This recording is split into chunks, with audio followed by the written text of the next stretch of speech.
Olá, amigos da Baixada Santista ligados na TV Com e você que nos assiste ao vivo pela internet através do www.tvcomsantos.com. Sejam bem-vindos ao primeiro e único programa a tratar exclusivamente do patrimônio cultural brasileiro. E hoje nós teremos entrevista, notícias sobre o Peru, sobre o Canadá e muito mais, porque o Arqueonews está no ar.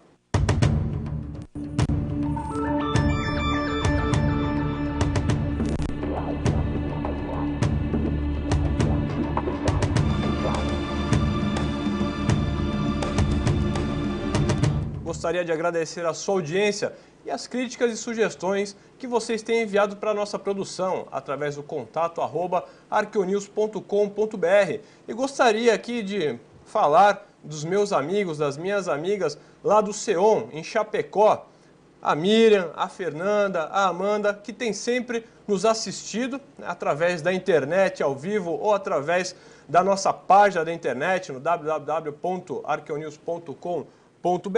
Então, quero mandar um grande abraço para elas, sempre aqui falando muito bem do nosso programa. E você também pode nos seguir pelo Twitter, através do twitter.com/arqueonews, onde você fica sabendo das últimas notícias de arqueologia e sempre algumas coisas aqui dos bastidores do nosso programa. E como sempre, vamos às notícias da semana.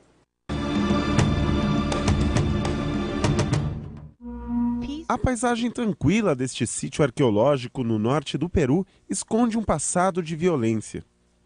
Descobertas recentes e arqueólogos peruanos trazem evidências de que o povo Ximú, uma civilização anterior aos Incas, praticava sacrifícios em humanos e em animais.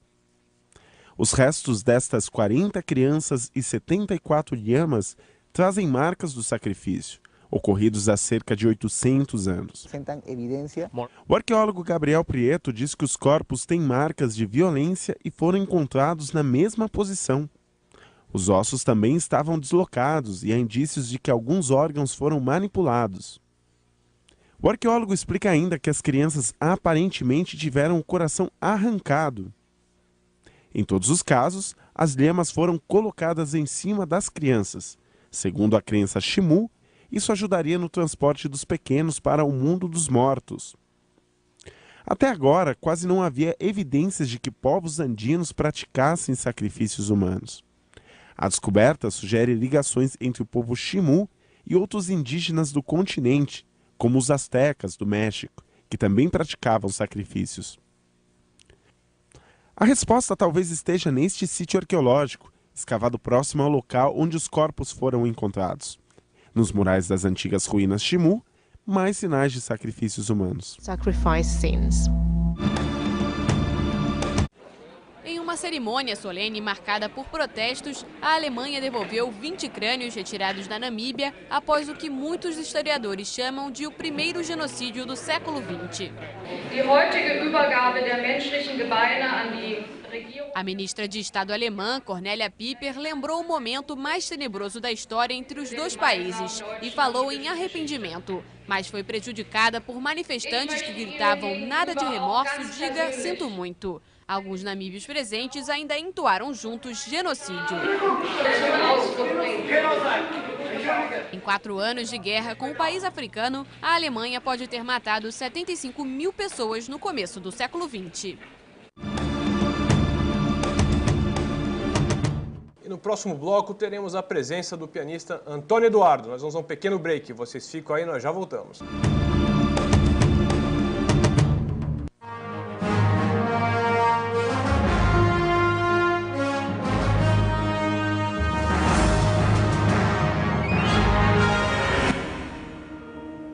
When morals decline and good men do nothing, evil flourishes. Baseado em fatos reais, J. Edgar contará a vida do mais famoso diretor do FBI. Dirigido por Clint Eastwood e estrelado por Leonardo DiCaprio, J. Edgar chega em novembro. Não percam! Imagine if every citizen in this country were uniquely identifiable by the pattern on their fingers. You remember that file we created on his wife? Mrs. Roosevelt. Will you make a copy for me, please? Is that legal? Sometimes you need to bend the rules a little in order to keep your country safe. It's time this generation learned the difference between villain and hero.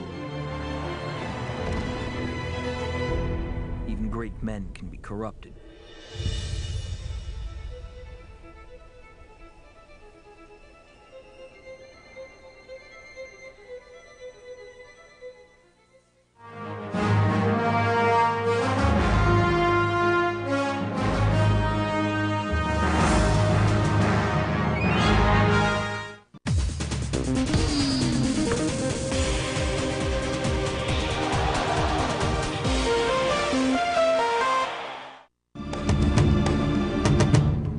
Estamos de volta aqui ao Arqueo News e hoje temos aqui a presença do pianista e produtor Antônio Eduardo. Antônio, muito obrigado por você ter aceitado o nosso convite em participar aqui do Arqueo News. Um bom dia ou uma boa tarde a todos. Eu, sem dúvida nenhuma, o prazer é meu de estar aqui com vocês e estamos aqui para nosso bate-papo. Será muito gostoso poder compartilhar com os seus telespectadores, com você, as nossas experiências musicais e acadêmicas e culturais, enfim, lá por aí vai. Então, já que você está falando das experiências, eu gostaria que você falasse um pouco dessa carreira maravilhosa que você tem, para os nossos telespectadores conhecerem um pouco mais de você. Todo prazer. Bom, eu poderia dizer que a minha carreira como pianista e principalmente como pesquisador, ela resume-se numa palavra: curiosidade. Curiosidade sempre foi o principal sentimento que eu tive desde o início, desde menino, adolescente. Uma coisa que mais me interessava era saber por que tenho que fazer aquilo que todos fazem. Falei, bom, eu quero fazer algo diferente. Eu nunca me esqueço de estar, uma lembrança do conservatório, na escola de música, que na minha época de menino, era a escola de música que era frequentada por todos aqueles que iniciavam o estudo de música. Então eu me sentava ao piano e começava a improvisar aquilo que não era usual também. E buscava partituras que a maioria das pessoas também não tinha interesse. Não e aí eu vou dizer para você, mas que partituras são essas? Pasmem vocês, eram de Villa-Lobos, era de Debussy, que no ensino normal de música, naquele momento, na década de 60, na década de 70, nas escolas de música, pouco ou quase nada traziam de conhecimento aos alunos. Mas eram justamente esses compositores que me interessavam. Não é? Antigamente era mais clássico. Exatamente, era Bach, era Beethoven, era Mozart, era Schubert, ou seja, Chopin, Liszt, os compositores clássicos românticos, que eram uma base, e continuam sendo, sem dúvida nenhuma, a base do conhecimento, do conhecimento musical, porque na verdade é a formação de todo grande músico, daquele que se interessa pela música. Muito bem. Mas eram esses compositores novos que me interessavam. Muito bem, o tempo passou, mas a curiosidade continuou sendo a minha marca. Até que iniciei o curso de bacharelado em instrumento na Unesp, e lá encontrei uma pessoa fantástica, uma pessoa com quem eu trabalhei depois durante 15 anos. Foi a minha preceptora, a minha orientadora, desde a iniciação científica até o pós-doutoramento. Foi a professora Maria de Lourdes Sequef. A professora Sequef viu em mim, sentado ali na classe, ele disse, mas esse daqui não vai sair nada. Até que um dia ela chegou, Antônio, por que não vamos iniciar um processo aí de trabalho de iniciação científica? Falei, ora, mas sobre o quê? Ora, você tem na sua cidade uma pessoa que tranquilamente você poderá trabalhar bastante com ele. No caso, eu sabia que ela estava se referindo ao Gilberto Mendes. Por que não? Só que, veja só, nesse momento, em que nós iniciamos no trabalho de iniciação científica, isso no final dos anos 80, 87, 88, não existia absolutamente nada sobre música contemporânea brasileira, salvo o História da Música Brasileira do Moraes. Perdoe, não é Moraes. Agora, foge-me o nome do autor. Perdão. Muito bem, pouquíssima bibliografia. Eu falei, uai, como que eu vou iniciar um projeto sobre um assunto que, veja só, no final dos anos 80, praticamente inexistia uma bibliografia. E fomos pesquisando, fomos trabalhando, fizemos a iniciação científica, fui recomendado para o mestrado sobre a obra para piano do Gilberto Mendes.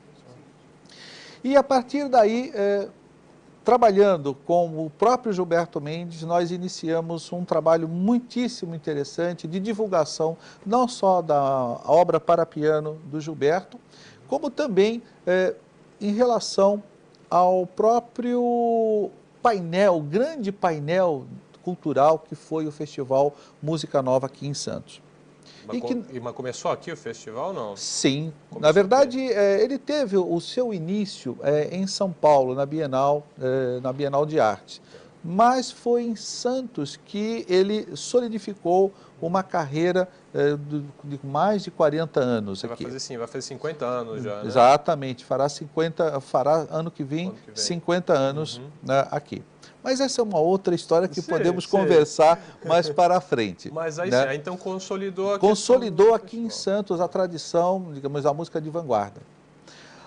Bom, e nessas histórias todas de participações no festival, inclusive o festival foi a minha grande formação auditiva para a música contemporânea aqui em Santos, que a partir desse trabalho de iniciação científica, que veio em seguida o meu mestrado, aconteceu uma coisa muitíssimo interessante. Foi um contato com um grupo belga que tinha interesse em publicar a obra do Gilberto Mendes lá em Bruxelas.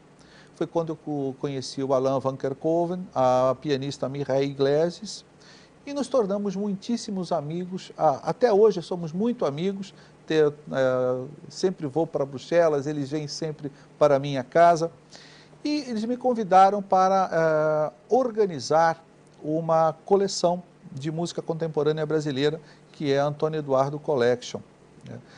Que é fruto justamente desse trabalho, à época, inédito.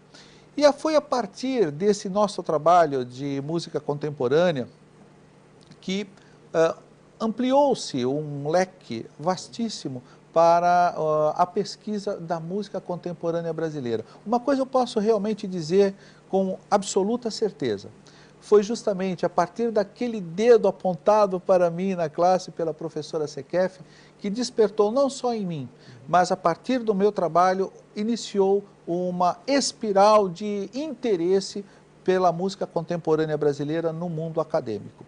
Por quê? Não apenas o meu Antropofagismo na obra pianística do Gilberto Mendes, que é um livrinho que foi minha tese de mestrado, minha dissertação de mestrado. Está publicado. Está publicado pela editora Ana Blume. Foi a partir daí que nós iniciamos um trabalho muitíssimo interessante de divulgação desse grande repertório e até então absolutamente desconhecido.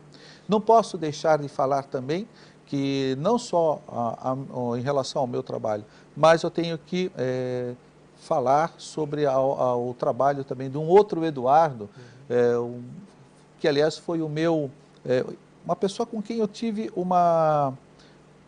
um referencial muito importante, que foi o professor José Eduardo Martins. O professor José Eduardo Martins, que é um grande pianista, que aliás me lembro na juventude de assisti-lo no antigo Parque Balneário Hotel, num concerto que para mim até hoje foi memorável. Aliás, o parque nem mais existe, mas eu tive a oportunidade de assistir o José Eduardo Martins, muito jovem inclusive, e tocando uma série de sonatas de um compositor chamado Kuhnau, as sonatas para cravo e que foram transcritas para piano. E me lembro muito bem desse concerto. E foi a partir daí que justamente reafirmou esse meu interesse pela contemporaneidade, pelo repertório novo. E aí a gente tem feito uma carreira longa, não só com o Gilberto Mendes, mas hoje essa minha curiosidade, essa minha carreira está atravessando as fronteiras do Brasil e também hoje vindo com a curiosidade de conhecer jovens compositores. Isso é que é interessante, né, Antônio? Você fazer todo um trabalho, levantamento, para o telespectador entender que música não é só simplesmente você sentar e tocar. Você tem todo uma bagagem teórica e de pesquisa que você tem que estar desenvolvendo. Agora nós vamos a um pequeno break. Vocês fiquem aí e nós já voltamos.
Santos é uma cidade portuária, responsável por 27% da balança comercial brasileira e tem o maior porto do hemisfério sul.